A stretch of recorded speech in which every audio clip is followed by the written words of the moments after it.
Since the MacBook Pro launch event, it's been a month. There are many first impression videos on YouTube. Tech reviewers have shown what Apple is good at, from the aspect of application. In this month, we tried from some different aspects to review the MacBook Pro, including the speaker, is it better than other laptops? Also the color gamut, color accuracy, and screen smearing. Of course, we tested the CPU and GPU of Mac to see if it's better than traditional laptops. Plus gaming tests, which Apple fans care less about, including native ARM games, Rosetta games, and games run in VMs. Productivity tests are a must. Last is disassembly and thermals. Is the Dream Heat Pipe good enough for the latest CPU? We will explain. What's more, we've got a new thermal monitoring app. It shows the peak performance, real-time power, and resource usage more intuitively. All these contents are not in the first impression video. So how does MacBook Pro perform? Let's take a look. As usual, we'll start from the biggest changes in specs. This time we bought both sizes. 14-inch with 8-core M1 Pro, and 16-inch with 10-core M1 Max. Customized models need longer waiting, so I chose two models with basic specs. In this way I can have them earlier. Here are the specs. You can have more detailed information at apple.com. Price-wise, the 14-inch one costs about $2,300, and the 16-inch one about $4,200. The price is a bit higher than previous 13-inch and 16-inch MacBook Pros. However, as they used new chassis, it is inevitable, and the prices hasn't gone up that much, which is acceptable. The exterior has been talked about in many reviews, so to save your time, I'll only mention 2 points: what I like, and what I don't. What I like is that Apple finally got rid of some previous designs, such as Type-C only. This time there are HDMI 2.0, SD card readers, and MagSafe. Then Touch Bar. Anyone who actually used it will know that it is not widely usable, just a gimmick. This time with physical buttons, it's much more useful. What I don't like. First, the screen, or more accurately, the design of the screen. The bezels are narrower, okay, but the notch? Hell no. Inside the notch are the camera, indicator, light sensor, and mic, but the cost is too much. Then the whole package. The height of both are okay, but without the slope edges, they appear thick. Not so fancy anymore. One last detail, at the air intake, every time I hold the laptop up, I feel like got cut, which is strange. Compared with the appearance, we need to comment on the peripherals, namely the keyboard, speakers, and screen. The keyboard layout didn't change much. The power button and Touch ID is still in the upper right corner, and requires heavier press. As for typing, the key travel is short, and the keycap presses are nice and steady. Considering the short key travel, I think the keyboard is just okay.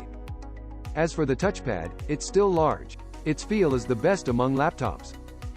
Then the speakers, which are traditional highlights of MacBook Pro. Let's have a listen.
In summary, the speakers are really great. How great is it?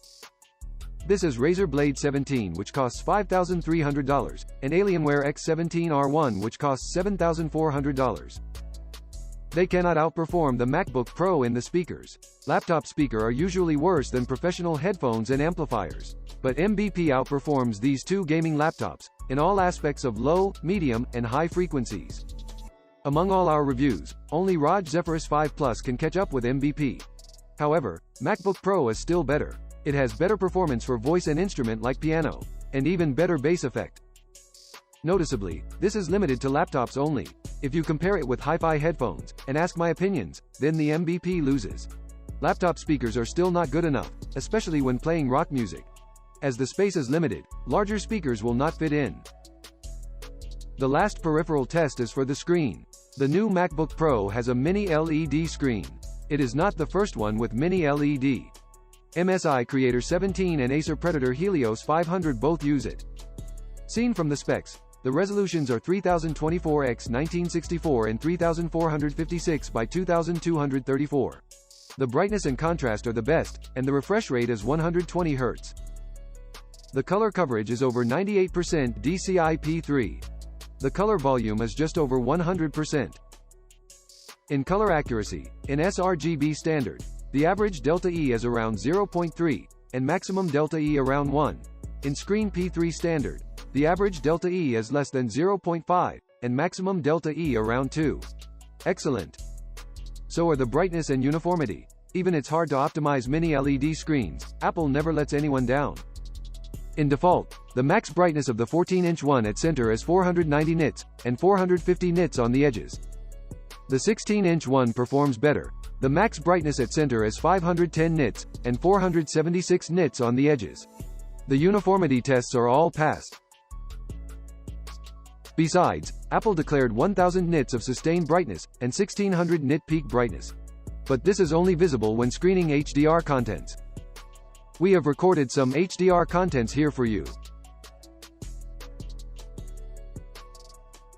You need to notice though, we uploaded the videos in SDR. This comparison doesn't show all the advantages of mini LED.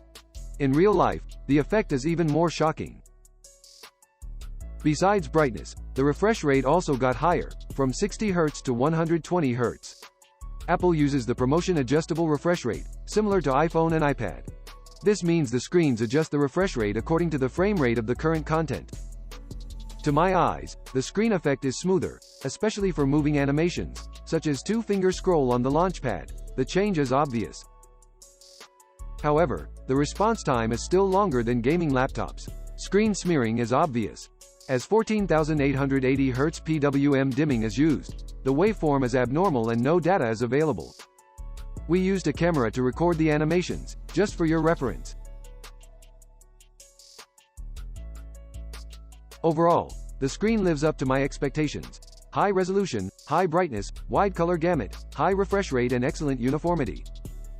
Compared with Windows PCs, macOS provides better color management. These makes MacBook Pro a professional laptop with the best screen. Despite the inevitable disadvantages of the panel, such as halo and smearing, the screen is undeniably good. It's the best laptop mini LED screen. After exterior and peripherals, let's talk about performance. The MacBook Pro has a new chip again. The M1 CPU from last year has 4 P cores and 4 E cores.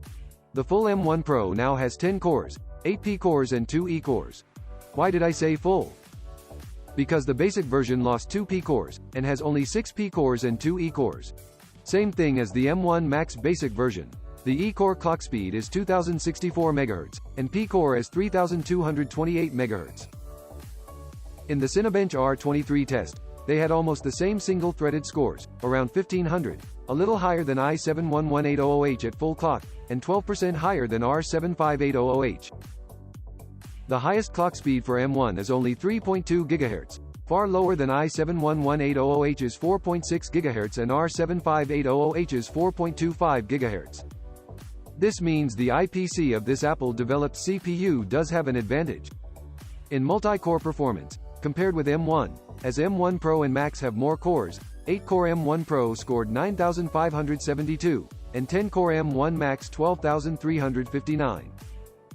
Compared with the x86 CPUs, 8-core M1 Pro is similar to the 45W2.8 GHz i7-11800H, and 10-core M1 Max is on par with the other two CPUs at full clock.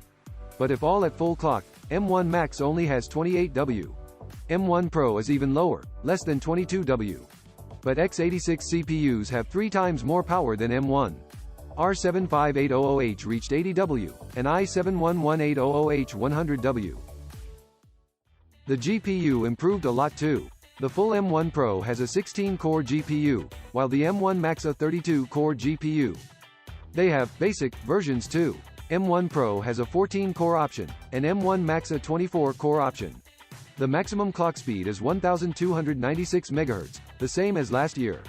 As there are more cores, there are more computing units. Each core has 128 units. As there are many multiples of computing units, how is the real performance? We used the multi-platform 3D Mark Wildlife for testing. Here are the results. 14-core M1 Pro scored 9227, 32-core M1 Max 20256. Compared with other discrete GPUs, M1 Pro is similar to the 50W 3050T, and M1 Max is between RTX 3060 and RTX 3070.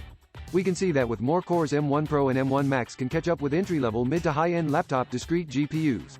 Meanwhile, they are still highly energy efficient. In the benchmark, M1 Pro has a GPU power of 20.5W, and M1 Max 44W. Astonishing! The M1 Pro and M1 Max upgraded in many ways this time. The memory bandwidth upgraded to 200 GB per second and 400 GB per second. The chip has a ProRes codec, improving the editing efficiency for ProRes videos. This required an entire extension card on the MacBook Pro before. In summary, the single-core performance stayed the same as M1, and multi-core improved a lot due to more cores.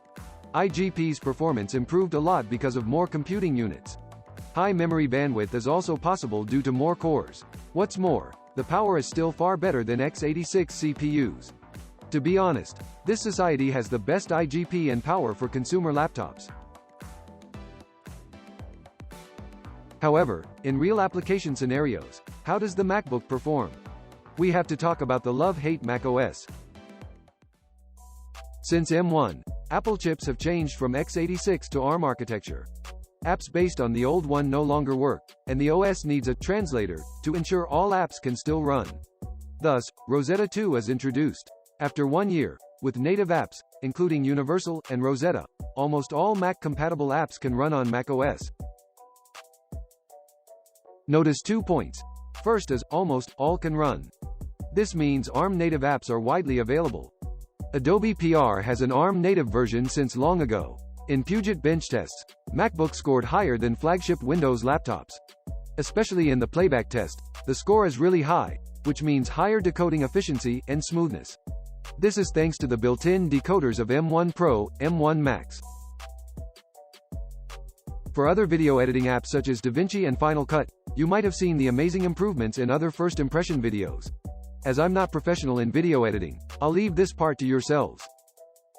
But I said, almost, which means if an app is not compatible, you are doomed.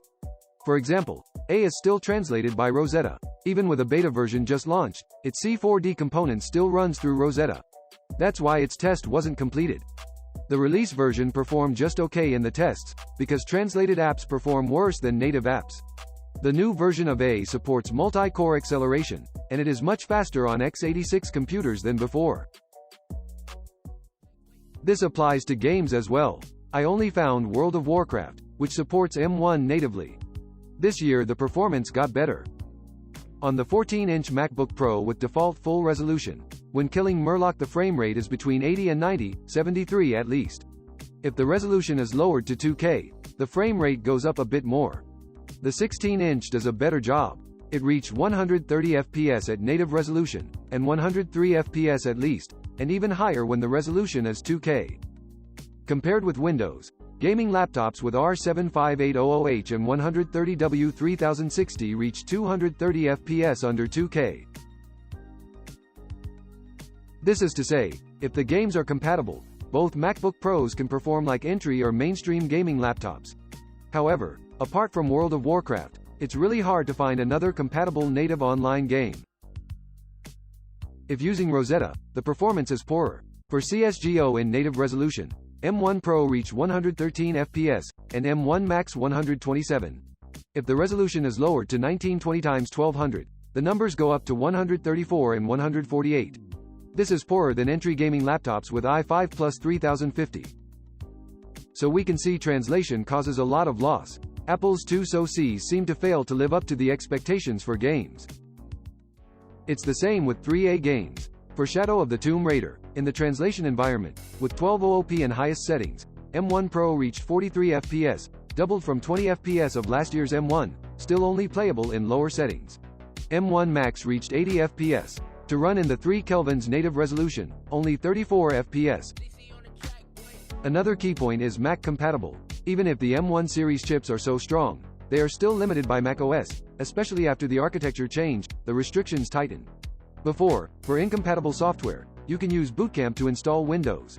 But now, as Windows on ARM is not ready, Mac users are also troubled. We also tried the VM solutions. For games, taking League of Legends on Windows 11 ARM as an example, with medium settings and full resolution, it reached 60 FPS, which is okay. But frame loss occurred when loading mapping. Like when I use RFlash here, you can feel the stutter. The frame rate dropped. It doesn't affect your technique but your mood. Same thing happened in Overwatch. When entering the training, it stuttered. After a while it's okay. Feels like the machine is learning. The frame sometimes drops. The experience is not good. Overall, the M1 Pro and M1 Max MacBooks are closer to a full macOS desktop. They can run most Mac apps now, but Mac and Windows are naturally divided, and the gap cannot be filled. After the real experience, now comes the disassembly. It's almost the same as before. Remove the screws on the bottom, and use a suction cup to push downwards to open it. The metal buckles are near the exhaust vents. You only need to align the upper part to install them back. They have the classic single heat pipe dual fan design. The memory is integrated inside the SoC, and shares the thermals with the SoC. The hard drives are on the sides of the motherboard, soldered and cannot be replaced. So the scalability is zero. The 14-inch MacBook has a 69.6 watt-hours battery, and the 16-inch 99.6 watt-hours. In battery life testing by video playback, the 14-inch reached 12H33 minutes, almost the same as the 13-inch MacBook Pro of last year. The 16-inch has a bigger battery, and reached 14H56 minutes. New Mac has excellent power control, unaffected by the number of cores and the mini LED screen. At last, let's look at the thermals. Room temperature at 25 degrees Celsius. Enable high power mode on 16 inches MacBook Pro and default setting on the 14-inch. In R23 test, M1 Pro's P-Core clock reached 3.036 GHz, and E-Core 2.064 GHz, with total power 22.5 W and highest temperature 95 degrees Celsius. M1 Max's clock was the same. The total power boosted to 29.1 W, with highest temperature 97 degrees Celsius. In Wildlife Extreme Stress Test, M1 Pro's 14-core GPU was at 1296 MHz, 20.2 W, and 90 degrees Celsius. M1 Max's 32-core is at 1296 MHz, 20.2 W, and 85 degrees Celsius. In dual stress test, the M1 Pro's CPU clocks are 2.064 GHz and 2.8 GHz, with total power 19 W. The GPU is at 1250 MHz and 19.5 W. 106 degrees Celsius to 98. M1 Max is a bit strange. In the beginning, the GPU power dropped suddenly, and went between 18 W and 35 W. The clock speed changed greatly as well, between 800 MHz and 1100 MHz. The CPU sustained at 2.064 GHz and 3 GHz, and 28.5 W. The highest temperature during the test is 102 degrees Celsius, and stabilized at around 91.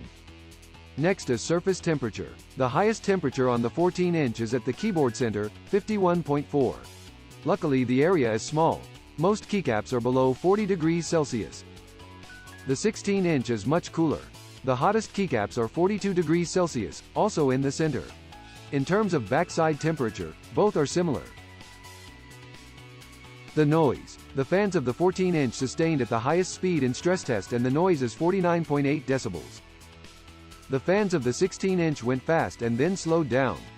The loudest noise is 54.6 decibels, and then it stabilized at 49.7 decibels, similar to all-rounder laptops. In summary, the thermals of both MacBooks felt just like previous ones. Barely enough, but far from excellent. After using the low power chips, the thermal pressure is much relieved. But during dual stress test, it still can't go to the fullest. Plus, the 14-inch has high surface temperature. The 16-inch is a little better, but just average. I believe now you have an understanding of this laptop. As usual, we concluded 3 pros and cons for you. As the details have been shown to you, I'll not get into them. In the end, let's talk about the target users of MacBook Pro. First, graphic designers, video editors, and music producers. From the results, Macs are still suitable for these types of users. Excellent screen, exclusive Final Cut and Logic Pro, are highly praised by Mac users. But if you use Windows for your workflow, or you use some incompatible software, then I don't recommend MacBook Pro. Once your workflow aligns with the Mac platform, the performance of the MacBook is really worth it. Second, software developers. I know little about coding, but seen from the feedback on forums and YouTube, it is highly recommended by developers. The hardware upgrade improves performance and battery life, which is helpful for development. If your work requires macOS, or your colleagues are using Mac, the new MacBook Pro will be suitable for you.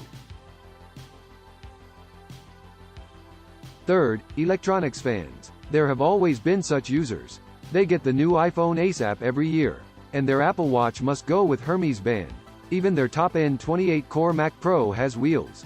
For these rich users who have all Apple products and like new electronics, this brand new MacBook Pro with a notch, no matter it's ugly or not, it definitely stands out.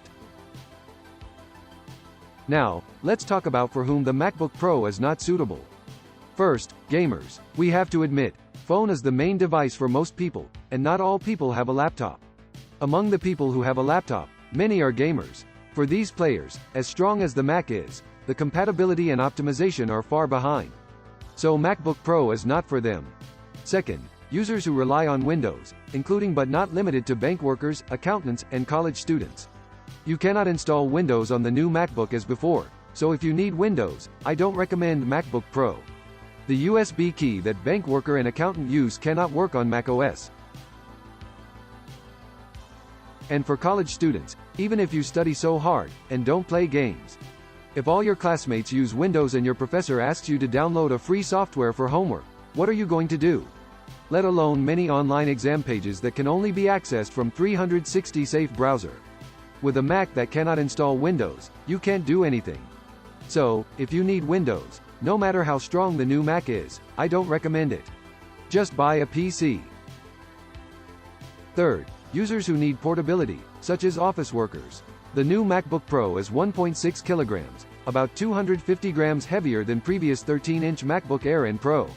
If you need portability, and not so into performance, the MacBook Air is still your best choice, or even some Windows Ultrabooks. Thank you for watching this far. We haven't tested a laptop with such effort for a long time. But Apple is worth it. After this video, I believe now you have an understanding of the new MacBook Pro. According to my experience, Apple will use this chassis for 3 to 4 years. So I hope this video will continue to help whoever wants to buy a MacBook Pro. That's all for this video. If you like this video, please hit like and subscribe. This laptop may be worth it or not, but we only have one single purpose: to share information and provide guidance. This is BIBA Review Studio. I'm Jawan. See ya.